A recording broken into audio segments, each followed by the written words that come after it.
Assalamualaikum, selamat pagi korang. Hari ni hari yang kedua aku dekat Bosnia di Sarajevo.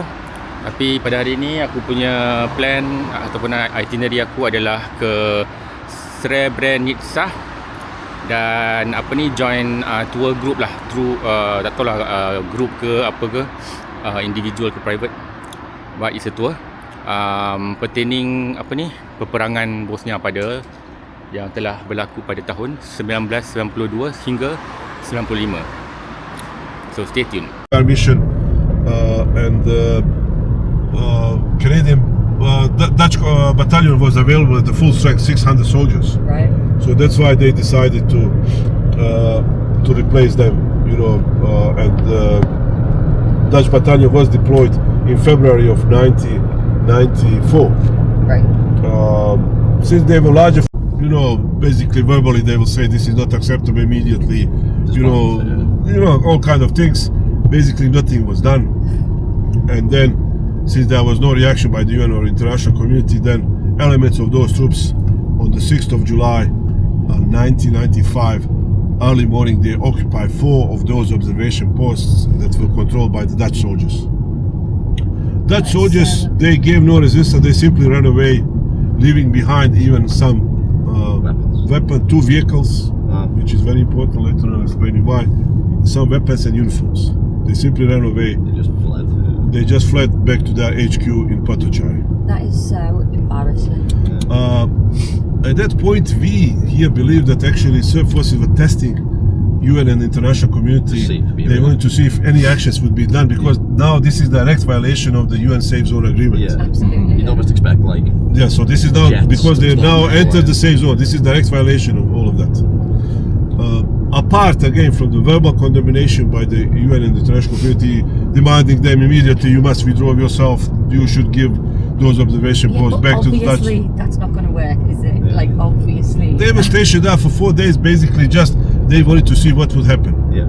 If anything would happen. Since there was no any reaction or action, then on the early morning on the 10th of July, now they started moving towards the town of, deeper into the safe zone, towards the town of Srebrenica. But by that point, our guys, with the weapon that they were hiding previously, they established the defense line about 10 kilometers outside the town, and with that weapon they managed to stop them around noon when the Serb soldiers started arriving there. They clashed with them and they stopped them completely. So that day they were not making any progress, they were not moving at all.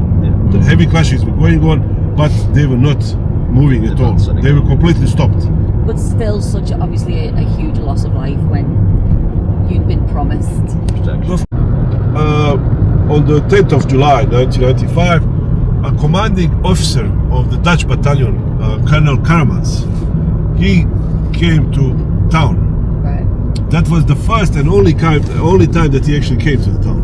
Right. He was stationed just 8 kilometers away for almost a year and a half. He never bothered to come and see the town. Because he was too important. Yes, he never bothered just to make that 8 kilometers to see the town.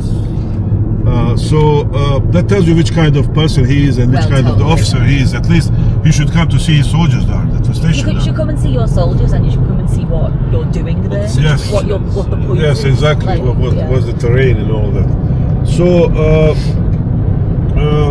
he had a meeting with the leaders of Srebrenica. He told them, look, I requested a massive airstrikes and sent them to the Bosnian side. And so that's the reason why Dutch soldiers were assisting them, because they were thinking that they're actually speeding up that process. Yeah. So that people can leave.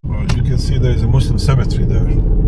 Well, you can see it through the bush. Oh, yeah. Here, those are the victims of the Srebrenica genocide. Those are the men that were taken off the vehicles and executed right there at that site. And then later on they would be dumped into mass grave right there at that site. So those are the victims of the Srebrenica genocide. Those are all men that were taken off the vehicles after they found them, and they will execute them at that site right there, and then they will dump them into the mass grave. I haven't done anything against them. I'm going, they will feed me, because they will also be shouting, come out guys, we have water, we have your relative, your father here, they will force some of these people to call them also to come. We will give you food, don't worry, nothing will happen, and things like that. Later on, every single of these men were executed. None of them survived. Not there at that side, they would be executed in the different sites. Now we are in the East Bosnia region, across this region, not on this side. They would be taking them first to the football ground at the Bratunac town. Now we're going to go to the Bratunac town, and after that they will take them to different execution locations. You will see them at the museum, they will point out to you. You see this settlement here, this is the Konjević Polje, mainly populated by Bosniak Muslims. Serbs, they overrun this area in 93 when they have that major offensive, and they burned every single house here. Every single house was like one of these. You see these houses? See behind there? Yeah. Every single building here was like one of these. As you see, most of them have been reconstructed now, but some of them not. And the reason why those are not reconstructed, because entire family from that house is killed. No one survived. There is no one to come and claim the property, and that's why those houses are not reconstructed. Those are the relatives in the houses living around. Like you see this house, entire family from this house was executed. So the relatives that are living around, brothers and cousins, they don't want to sell that property. They want to keep it as a monument, so that people can understand that there are loved ones who are actually living there, that they have, you know, they were there. That, they don't want someone else to come and live there. So all this area, this is majority Bosniak Muslim, they live here.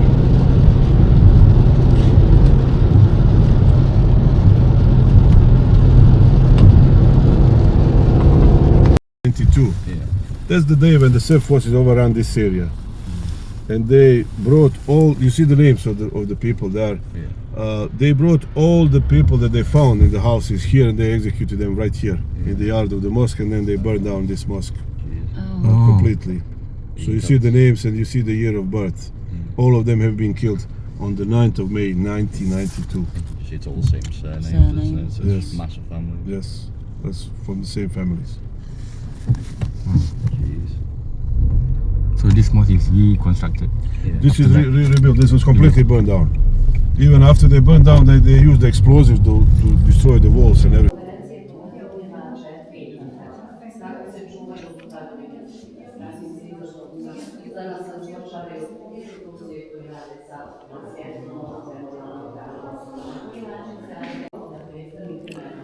Assalamualaikum korang, aku sekarang dah sampai dekat Srebrenica. Ni kira tempat dia punya memorial lah. So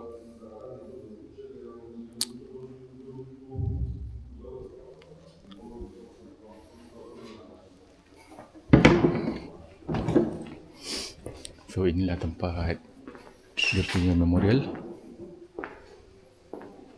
untuk peringatan perang Bosnia masa dulu.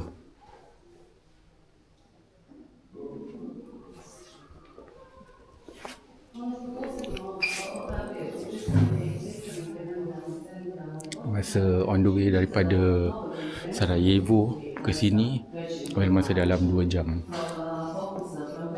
Dan dia punya driver adalah seorang army veteran, dan dia telah menceritakan dengan detail apa yang berlaku masa peperangan tu, dan sangat mind blowing lah, dan juga tangkap emosi.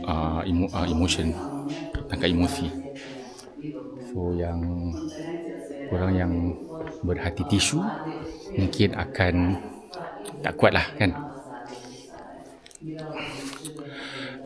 Inilah tempat sini ada segelintir gambar-gambar apa yang telah berlaku pada masa tu.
So inilah dia sedikit footage apa yang berlaku pada peperangan perang Bosnia.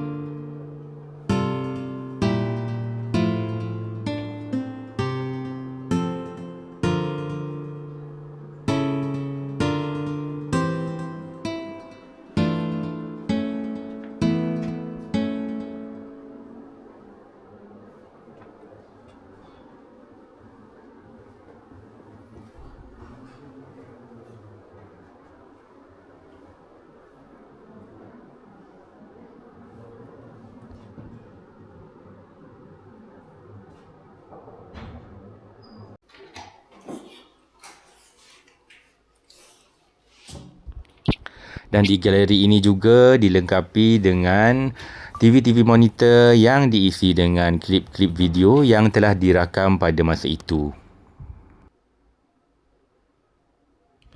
Selain itu, galeri ini memang penuh dengan gambar-gambar yang sangat visual lah, yang telah dipetik daripada kemungkinan fotografer ataupun jurnalis-jurnalis pada masa itu.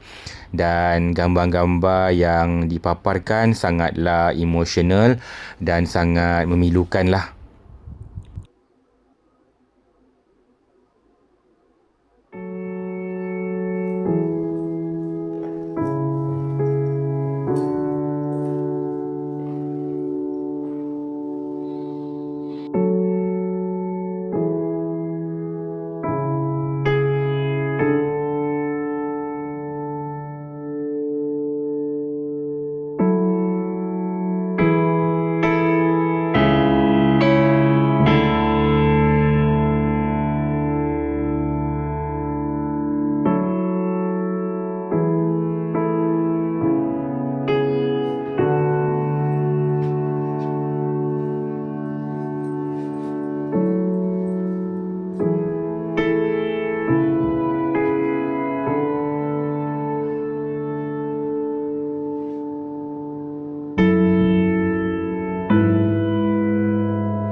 Pusat Memorial Srebrenica Potocari untuk mangsa genosid 1995 telah ditubuhkan pada tahun 2000 oleh Keputusan Perwakilan Tinggi Bosnia dan Herzegovina.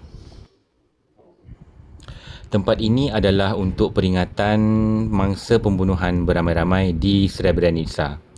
Pusat memorial ini juga didedikasikan untuk memelihara sejarah dan juga memerangi sifat kejahilan dan kebencian yang memungkinkan pembunuhan beramai-ramai. Hari peringatan untuk mangsa pembunuhan beramai-ramai Srebrenica yang berlangsung setiap tahun pada 11 Julai.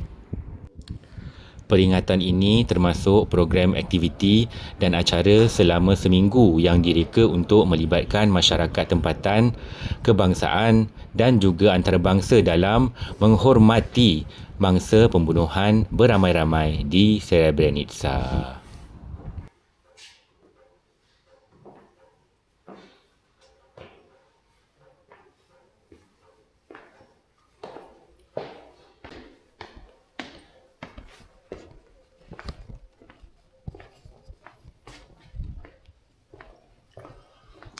Masa aku kunjung ke tempat ni memang tak ada orang.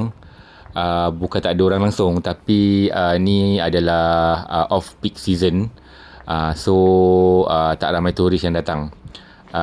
Kemungkinan it's winter time, so that's why it's totally empty. So masa aku datang ke sini, total campur dengan aku hanyalah 5 pengunjung, 5 turis pada masa time yang aku kunjung lah.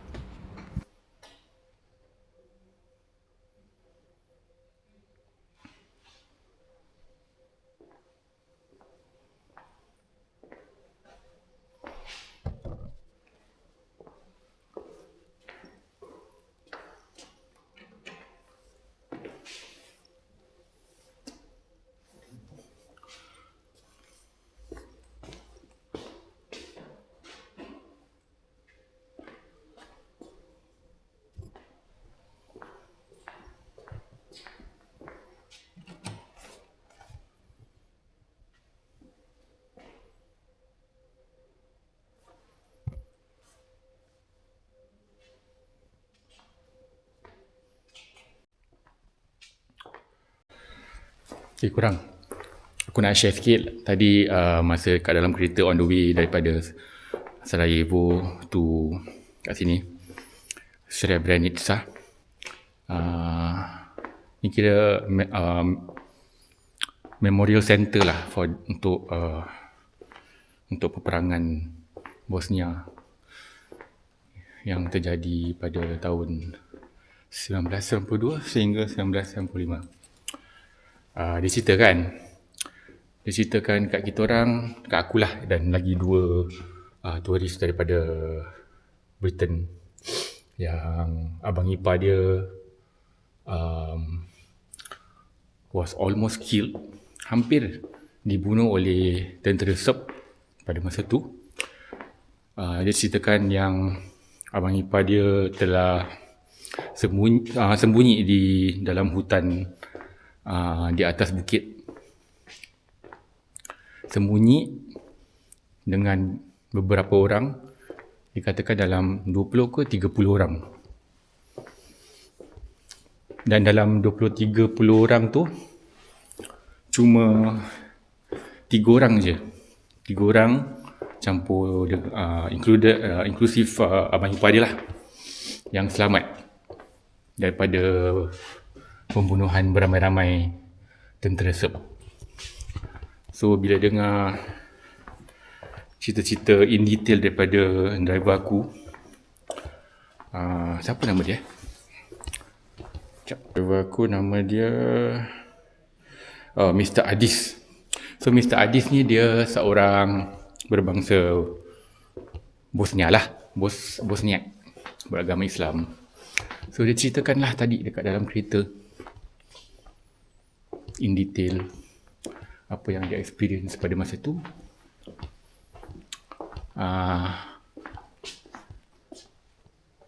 Dia ceritakan yang pada masa tu UN ataupun United Nations pun terlibat dan di dalam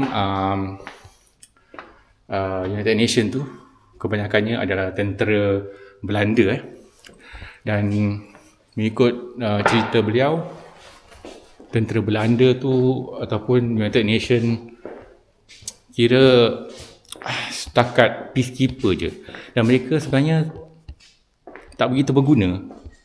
Mereka tak begitu mempertahankan ataupun melindungi mereka, iaitu masyarakat Bosnia ni lah. So mengikut cerita beliau, kadang-kadang pembunuhan terjadi, bukan saja pembunuhan tetapi wanita diperkosa di depan mata tentera UN itu sendiri. So bila dengar cerita macam gini, it's very disturbing sih. It's really sad.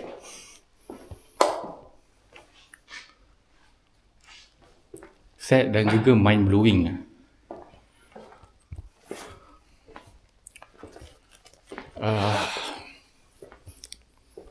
Aku tadi bila dengar dia ceritakan and then nampak gambar-gambar ni semua in real life, aku terus macam tergamam. Betul-betul menggugat emosi. So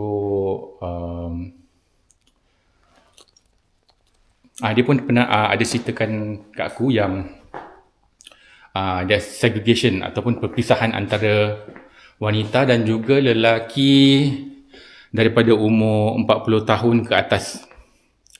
So wanita, kanak-kanak dan juga orang tua dipisahkan, dan lelaki 40 tahun ke atas ke bawah. Aku tak ingat sangat.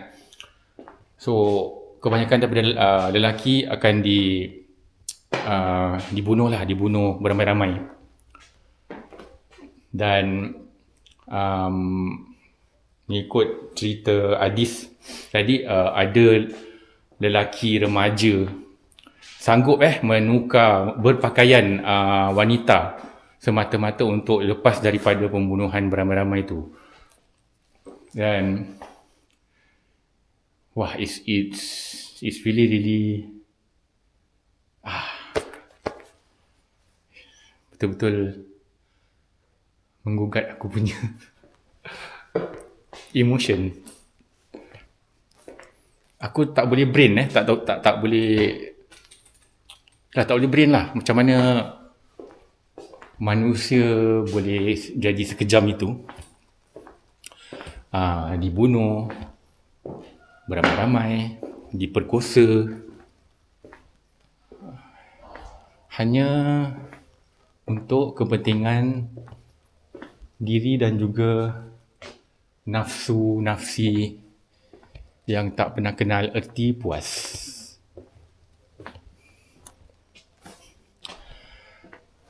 Dan kembali pada nasib nasib abang ipar dia. Tak tahu abang ipar ke adik ipar. Dia kata brother-in-law. I don't know whether it's elder or younger. Apa yang menyelamatkan beliau adalah semasa beliau hendak melarikan diri beramai-ramai dengan lagi 20 hingga 30 orang tu. Mereka berlari menurun bukit, kemudian merentasi seberang jalan raya dan sehingga mereka berjumpa dengan satu tanah lapang, dan di tanah lapang itulah tentera Serb telah menembak satu persatu daripada mereka. Tapi 3 orang termasuk dia punya brother-in-law tu terjun ke dalam sungai, dan alhamdulillah masa tu sungai dalam keadaan dalam, so mereka bertiga dihanyutkan oleh sungai itu downstream, dan itulah yang telah menyelamatkan mereka bertiga. Okay, ni dia pengebumian beramai-ramai mangsa-mangsa